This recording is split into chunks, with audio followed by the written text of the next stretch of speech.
Selamat sore Bapak Ibu yang terkasih di dalam nama Tuhan Yesus Kristus. Mari saat ini kita datang bersama-sama di hadapan Tuhan. Kita akan naikkan pujian yang mengatakan, saatku menyembahmu.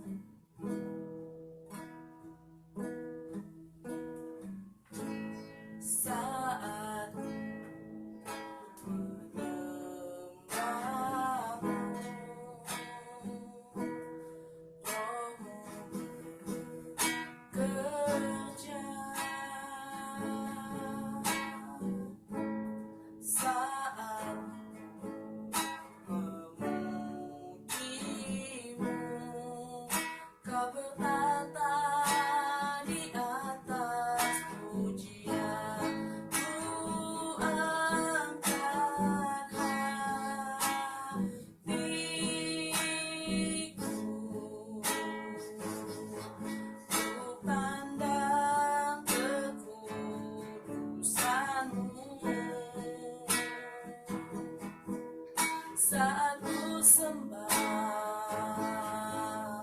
ku pujimu, ku rasakan kehadiranmu Tuhan.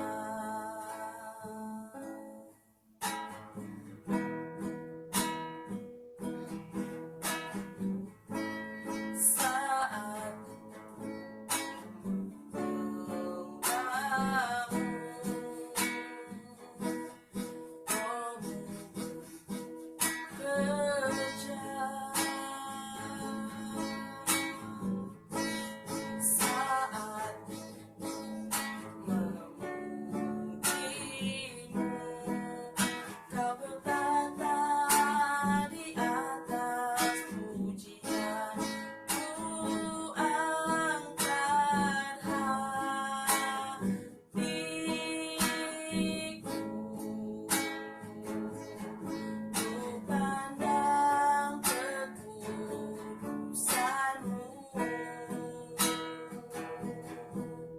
saat ku sembah, ku pujimu, ku rasakan kehadiranmu Tuhan. Ku angkat hatiku,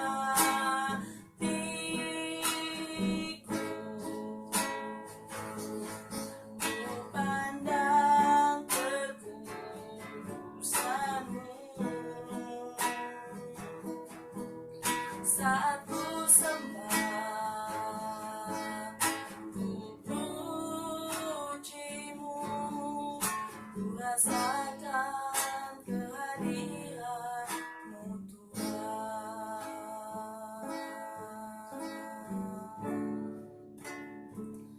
Oh haleluya, haleluya. Terima kasih,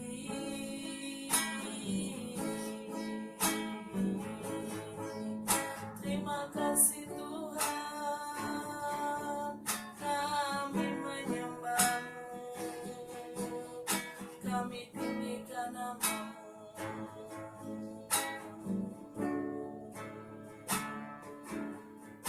Haleluya. Kami bersyukur Tuhan atas setiap kasih-Mu, atas setiap penyertaan-Mu dalam setiap kehidupan kami. Saat ini kami mau datang menyembah Engkau. Kami mau memuji memuliakan nama-Mu Tuhan. Engkau yang menyelidiki setiap hati kami. Engkau yang lebih tahu dan lebih mengertinya Tuhan. Terima kasih Tuhan, terima kasih. Dengan kasih Kristus, Bapak Pendeta Chandra berdoa untuk mengawali ibadah kita pada sore hari. Bahwa sesungguhnya pertolongan kita datangnya daripada pihak Tuhan Allah yang telah menjadikan langit dan bumi serta sekalian alam. Dia yang senantiasa setia dan memelihara seluruh pekerjaan tangannya, dan yang tidak pernah sedetik pun meninggalkan setiap kita. Kiranya turunlah atas setiap kita pada saat ini dengan anugerah dan berkat, dengan damai sejahtera dan rahmat, dengan kekuatan kuasa, dengan penyembuhan pemulihan, dan mujizat yang berasal daripada Allah Bapa, Allah Putra, Allah Roh Kudus, di dalam nama Tuhan Yesus Kristus. Tercurahlah berkat demi berkat untuk kita sekalian pada saat ini. Kami berdoa ya Tuhan, kiranya Tuhan memberkati ibadah kami saat ini. Walaupun kami terpisah ruang dan waktu, kami terpisah jarak ya Tuhan, tetapi kami percaya Engkau adalah Tuhan yang maha hadir. Tuhan hadir di tengah kami saat ini. Tuhan layakkan kami, kuduskan kami, tayakan kami, supaya kami boleh layak masuk di dalam hadirat-Mu yang kudus. Tuhan berkati ibadah kami dari awal pertengahan sampai ke nanti. Tuhan berkati baik saat kami memuji memuliakan nama-Mu, dan baik saat kami akan mendengarkan suara firman Tuhan. Kiranya Tuhan berkati setiap kami. Kami menyerahkan seluruh fasilitas yang kami pakai untuk ibadah saat ini, baik itu untuk jaringan internet, untuk gadget, untuk semuanya. Tuhan berkati. Di dalam nama Tuhan Yesus Kristus kami menyerahkan ibadah kami. Haleluya. Amin. Saat ini kita siapkan hati kita untuk mendengarkan firman Tuhan. Kita percaya bahwa pertolongan Tuhan tidak akan pernah terlambat dalam setiap kehidupan kita. Kita sangat membutuhkan sentuhan tangannya. Kita membutuhkan Tuhan dalam setiap kehidupan kita. Kita naikkan pujian mengatakan, kemanakah kami mencari? Kemanakah kami mencari kasih sejati? Kemanakah kami berseru saat badai datang menderu? Yang kami tahu hanya Kau yang mampu pulihkan segala sesuatu. Kami perlukan keajaiban-Mu. Kami butuhkan sentuhan tangan-Mu. Kami tak dapat jalan sendiri. Kami perlu Kau, Tuhan. Kami perlukan keajaiban-Mu. Kami butuhkan sentuhan tangan-Mu. Kami tak dapat jalan sendiri. Kami perlu Kau, Tuhan. Kami perlu Kau, Tuhan. Kami perlu Kau, Tuhan.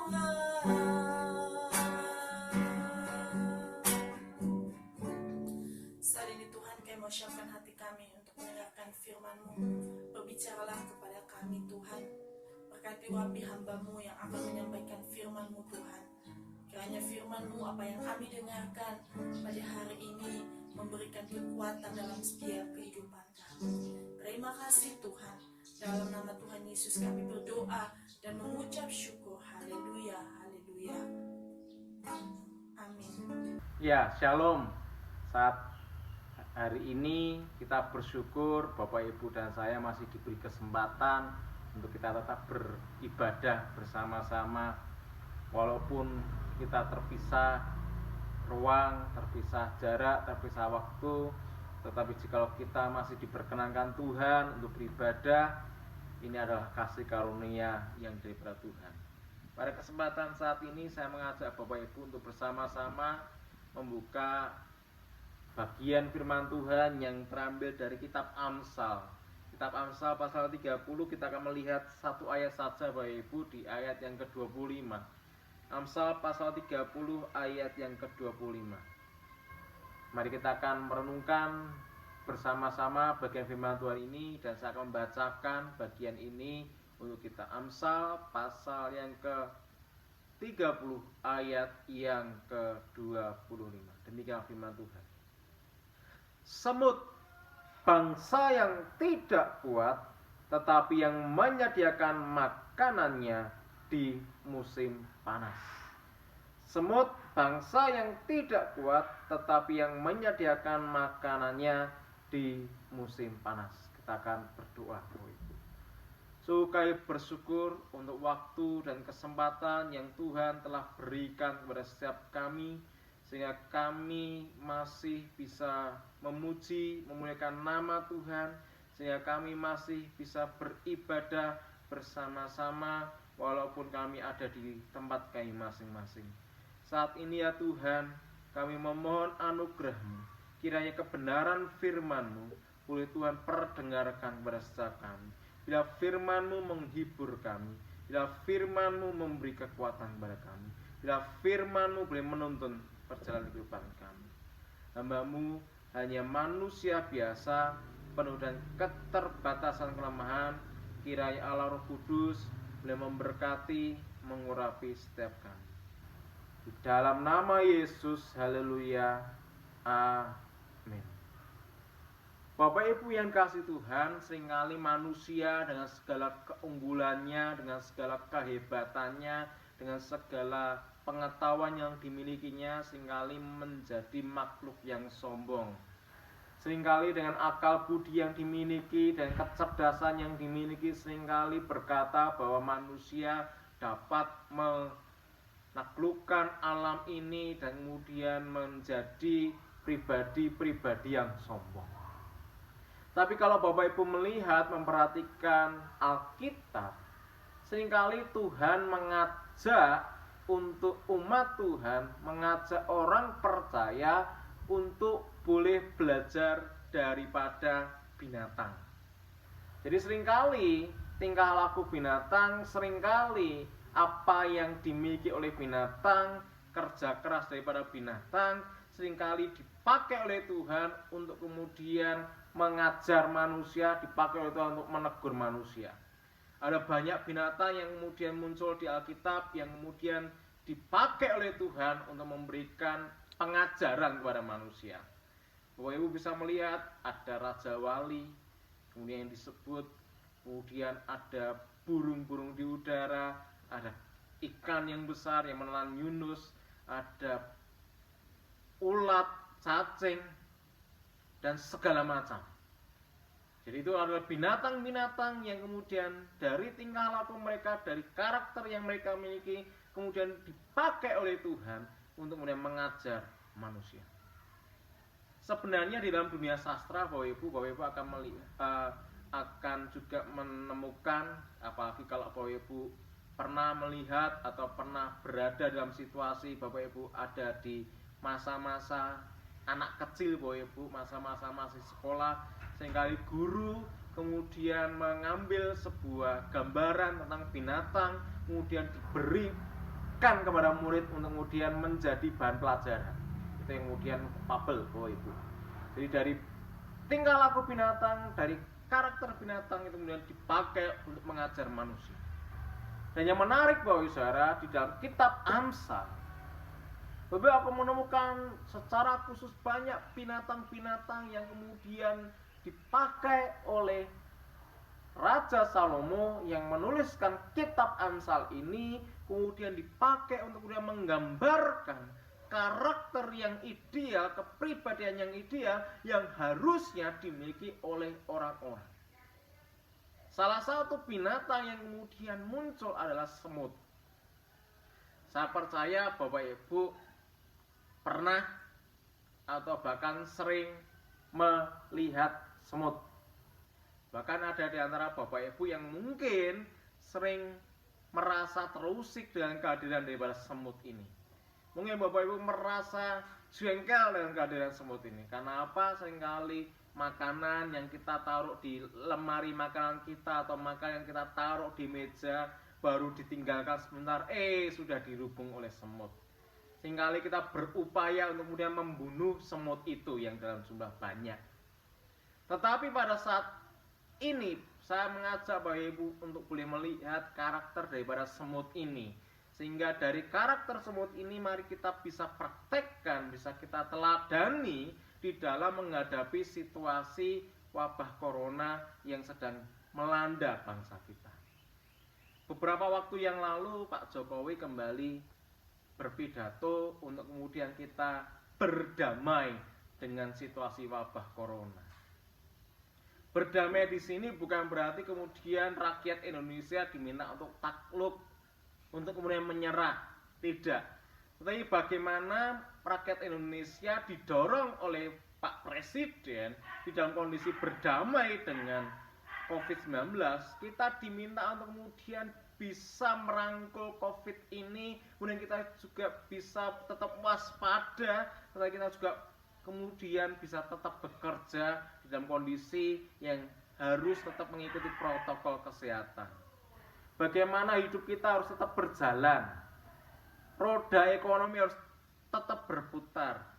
Untuk suatu saat kalau terjadi bencana yang lebih besar lagi, lebih parah lagi, khususnya berkaitan dengan masalah ekonomi, masalah ketahanan pangan, Bapak, Ibu, dan Saudara tetap masih bisa bertahan. Itu adalah maksud daripada Pak Presiden. Tetapi hari ini mari kita belajar daripada sosok semut ini. Tetapi sebelumnya saya ajak Bapak Ibu untuk melihat di ayat yang 24. Di ayat yang 24 berkata ada 4 binatang yang terkecil di bumi, tetapi yang sangat cekatan. Jadi Salomo di dalam rangkaian sebenarnya ayat 24 sampai dengan ayat 28 kemudian memunculkan ada 4 binatang terkecil yang kemudian dimunculkan oleh Salomo. Karena apa? Bukan sekedar mereka kecil sebenarnya, bukan karena mereka lemah, tetapi 4 binatang ini mereka cekatan. Dalam bahasa aslinya kata cekatan ini sebenarnya berbicara mengenai situasi bagaimana kata cekat ini juga berbicara mengenai kata ulet, berbicara mengenai kata mahir, berbicara mengenai kondisi mereka pintar menghadapi situasi yang ada. Dan ini sangat relevan di dalam kehidupan kita hari-hari ini, di mana dalam kondisi yang terjepit, dalam kondisi yang tidak menyenangkan, Bapak, Ibu, dan saya harus cekatan. Bapak, Ibu, dan saya harus ulet. Bapak, Ibu, dan saya harus tetap pintar memanfaatkan situasi yang ada sehingga kita tetap bisa survive. 4 binatang itu apa saja Bapak Ibu? Yang pertama semut ya 25, ayat 26 ada pelanduk itu yang nomor 2, dan kemudian ada belalang yang nomor 3 di ayat 27, dan yang ke-28 adalah cicak. Saya tidak membahas masing-masing daripada 4 jenis binatang ini, saya hanya akan membahas semut Bapak Ibu. Semut kembali Bapak Saudara merupakan binatang yang kecil, tetapi yang istimewa adalah dia adalah binatang yang hidupnya seringkali bergerombol. Jadi Bapak Ibu akan sangat jarang menemukan semut itu berkeliaran atau berjalan sendiri. Biasanya dia akan hidup berkelompok. Dan yang menarik, semut ini dia akan mampu mengangkat beban yang beberapa penelitian mengatakan beban yang dipikul oleh semut itu melebihi 100 kali daripada berat tubuhnya. Jadi misalkan berat semut cuma misalkan saudara setengah gram, berarti dia bisa memikul berat beban yang sampai kalau dikali setengah kali 100 berarti 50 gram. Padahal manusia yang umum kalau seperti saya beratnya hampir 75 kilo Bapak Saudara, paling saya mampu membawa atau mengangkat beban berat mungkin cuma sekitar 20 kilo, 30 kilo. Itu pun juga dalam kondisi yang wow luar biasa. Tapi semut ini memiliki kemampuan yang luar biasa. Walaupun dikatakan bangsa yang tidak kuat, katakan semut bangsa yang tidak kuat, sebenarnya dia bisa menampung, bisa mengangkat beban yang kuat. Hal yang berikutnya yang dimiliki oleh semut adalah dia seringkali bekerja bersama-sama di dalam sebuah kelompok gotong royong. Saat ada semut menemukan bahan makanan, remah-remah makanan, seringkali dia kemudian akan berkomunikasi, menyampaikan pesan itu kepada rekan-rekan yang lain dengan bahasa semut, sehingga semut-semut yang lain akan berdatangan dan akan bersama-sama menggotong, membawa bahan makanan itu ke sarangnya, itu semut. Kerjasama. Dalam kondisi seperti ini, mari kita juga saling tolong-menolong, saling kerjasama untuk bisa menolong beban-beban daripada orang lain. Tetapi berkaitan dengan konteks ayat ini, saya ajak Bapak Ibu untuk melihat. Semut bangsa yang tidak kuat, tetapi yang menyediakan makanannya di musim panas. Semut bangsa yang tidak kuat, tetapi yang menyediakan makanannya di musim panas. Supaya lebih jelas untuk kita bisa melihat bagian firman Tuhan ini, saya mengajak Bapak Ibu untuk melihat di dalam Amsal pasal yang ke-6. Saya percaya bagian firman Tuhan ini juga menjadi bagian firman Tuhan yang seringkali kita hafal, Bapak Saudara. Mulai kita akan melihat di ayat yang ke-8, Bapak Ibu. Walaupun ini sebenarnya rangkaiannya mulai dari ayat yang ke-6 sampai dengan ayat yang 9, tapi saya mengajak Bapak Ibu untuk fokus di ayat yang ke-8 karena ini korelasinya sama dengan Amsal pasal 30 ayat yang ke-25. Saya akan bacakan Amsal pasal 6 ayat yang 8. Ia menyediakan rotinya di musim panas dan mengumpulkan makanannya pada waktu panen. Jadi semut ini menyediakan rotinya di musim panas. Jadi karena situasi daripada Timur Tengah secara musimnya sebenarnya hampir sama dengan kondisi di Indonesia, mengenai dua musim. Ada musim panas, ada musim penghujan. Jadi kondisinya bagaimana binatang secara umum, biasanya dia di dalam musim panas, dia akan bekerja dan begitu keras, kemudian dia akan mengumpulkan makanan demi makanan, kemudian dimasukkan, disimpan di sarangnya. Makanan sebagian akan dimakan untuk kebutuhan sehari-hari, tetapi kemudian makanan yang lainnya akan ditimbun untuk persediaan untuk memasuki yang namanya musim hujan atau musim dingin. Karena apa? Di dalam musim dingin akan menyebabkan binatang khususnya semut tidak akan bisa beraktivitas, tidak akan bisa bekerja. Jadi bekerja di musim panas, hasilnya dipakai untuk kebutuhan sehari-hari, tetapi juga dipakai untuk persediaan di musim hujan, di musim dingin. Apa kaitannya dengan kita? Kita harus akui bahwa saudara, kita harus jujur bahwa kita sebenarnya pribadi-pribadi atau umat Tuhan yang seringkali kalah dibandingkan dengan semut.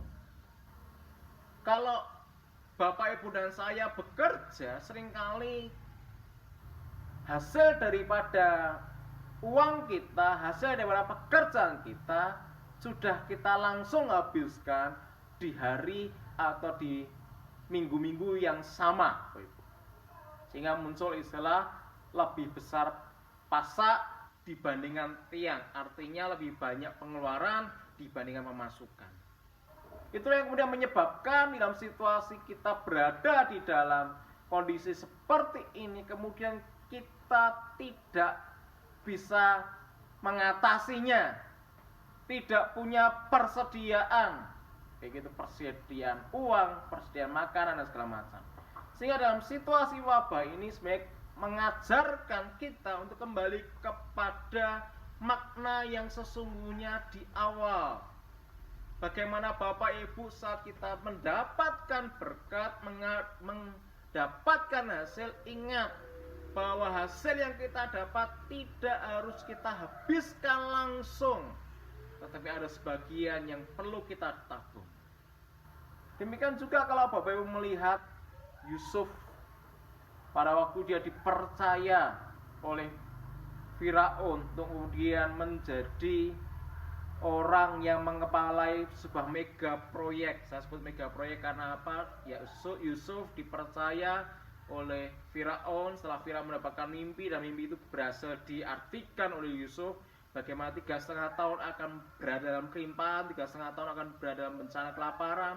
Yusuf bisa memanage hasil panen itu dengan begitu luar biasanya. Waktu panen dia tidak habiskan, tetapi dia simpan di lumbung-lumbung di seluruh penjuru Mesir. Sehingga pada waktu memasuki musim yang namanya musim kemarau, yang namanya musim kelaparan, dia bisa membawa bangsa Mesir menjadi bangsa yang survive. Bahkan bangsa Mesir bisa menjadi tempat berkat bagi bangsa-bangsa lain di sekitar bangsa Mesir. Itu karena apa? Karena Yusuf bijak di dalam mengelola berkat yang ada. Oleh karena itu, kalau kita belajar dari tokoh semut atau tokoh Yusuf,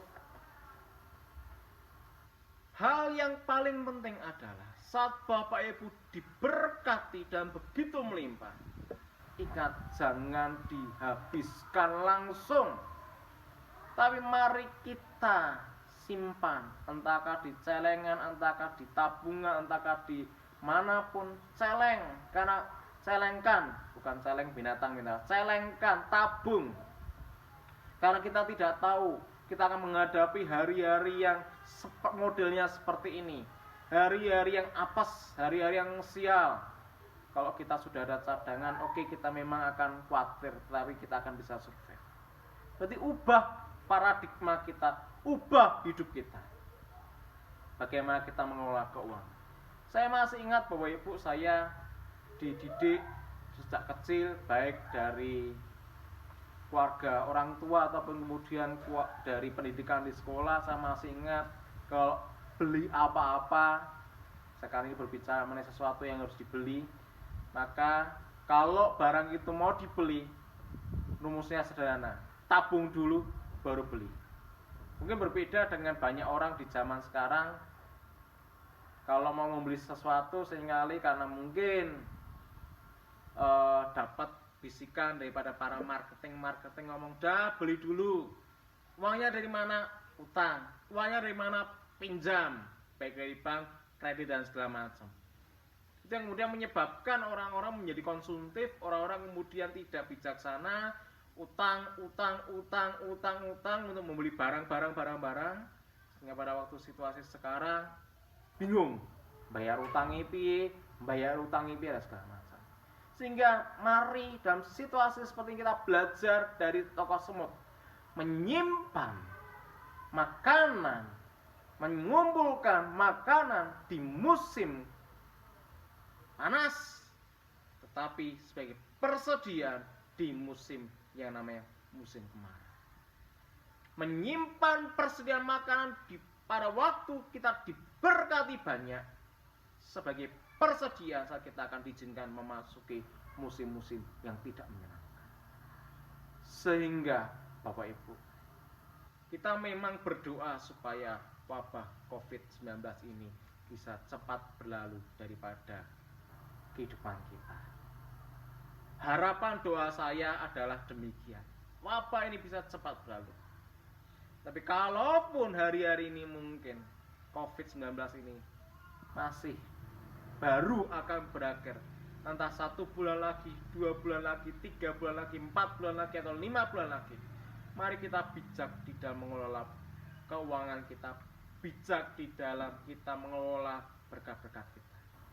Mungkin dulu-dulu kita terlalu banyak berfoya-foya, membeli sesuatu yang mungkin bukan sesuatu yang kita butuhkan.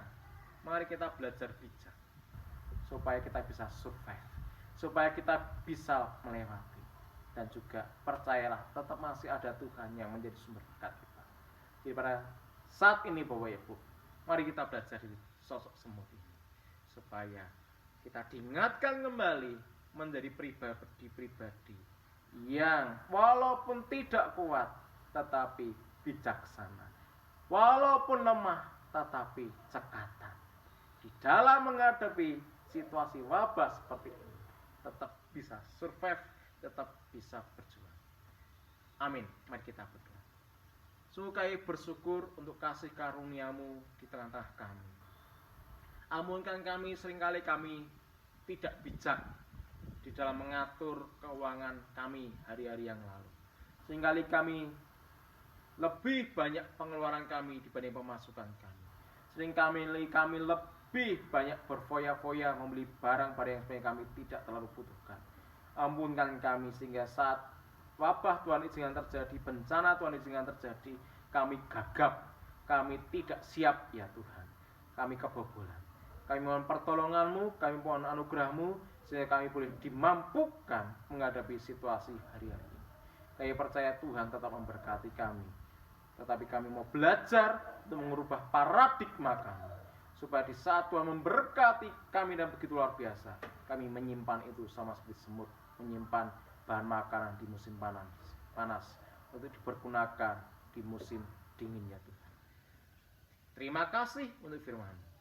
Hamba-Mu bersyukur untuk firman. Mau berdoa untuk setiap jemaat-jemaat Tuhan yang ada.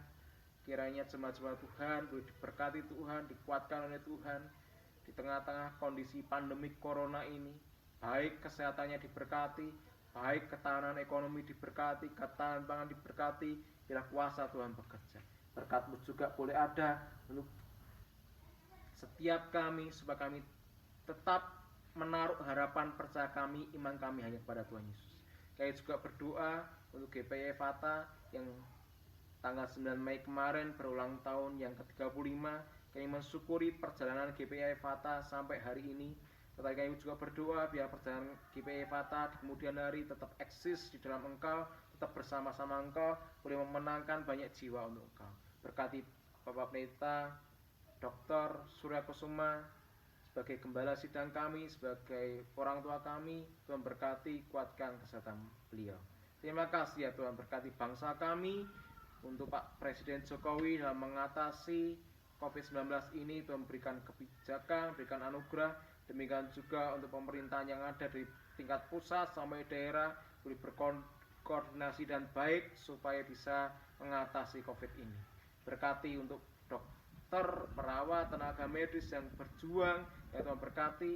Demikian juga yang mereka yang terpapar pandemi COVID-19 ini, baik yang terpapar masalah kesehatan, Tuhan jamah sembuhkan. Yang terpapar masalah ekonominya, pekerjaan mereka, Tuhan juga berkati. Tolong ya Tuhan untuk bisa survive hari-hari ini. Kuasa Tuhan bekerja. Terima kasih ya Tuhan. Dan nama Yesus kami menyerahkan semuanya di dalam kasih karunia.